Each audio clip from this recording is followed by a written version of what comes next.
রায়পুরে চালু হলো নতুন স্বাদের ঠিকানা হাঁস খাওয়ার আড্ডা। লক্ষ্মীপুর থেকে বিশেষ প্রতিনিধি দেলোয়ার হোসেন পাটোয়ারির পাঠানো প্রতিবেদনে দেখুন বিস্তারিত।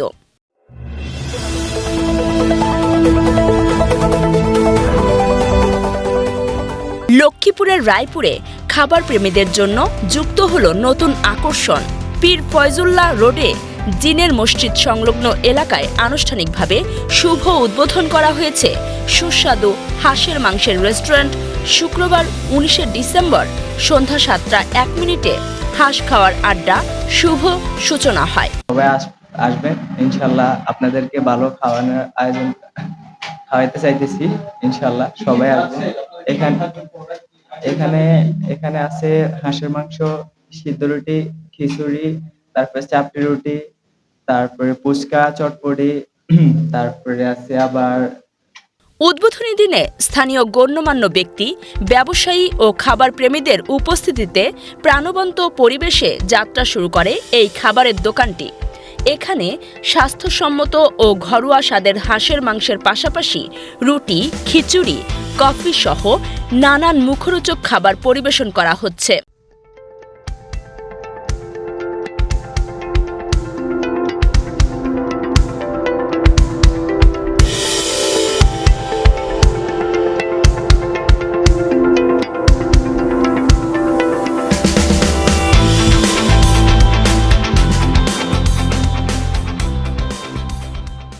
ধন্যবাদ।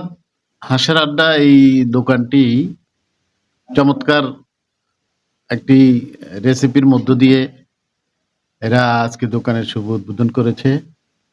তা আমরাও এখানে কাস্টমার হিসেবে আসলাম, এসে দেখলাম যে রান্নাবান্না বেশ চমৎকার সুস্বাদু হয়েছে এবং গুণগত মানের দিক থেকেও খুব ভালো অবস্থানে আছে। ব্যবসা প্রতিষ্ঠান, আশা করি আজকের যে উদ্বোধন এখানে অনেক সুন্দর আয়োজন এবং খাবারও খুব সুস্বাদু হয়েছে। উদ্যোক্তারা জানান, মানসম্মত খাবার ও সাশ্রয়ী মূল্যে গ্রাহকদের সন্তুষ্ট করাই তাদের মূল লক্ষ্য। খাবার তৃপ্তিজনক। আমি তাদের ব্যবসায়িক উত্তরোত্তর সমৃদ্ধি কামনা করি। তারা ভালো করুক। আমার পূর্ব পরিচিত, তাদের সাথে আমার ছোটবেলা থেকেই পরিচয় আছে। ইতোমধ্যে হাঁস খাওয়ার আড্ডা রায়পুরের খাদ্যপ্রেমীদের মাঝে বেশ সাড়া ফেলেছে। স্থানীয়রা আশা প্রকাশ করেন, নতুন এই উদ্যোগ রায়পুরের খাবারের জগতে ভিন্ন মাত্রা যোগ করবে এবং কর্মসংস্থানের সুযোগও সৃষ্টি করবে।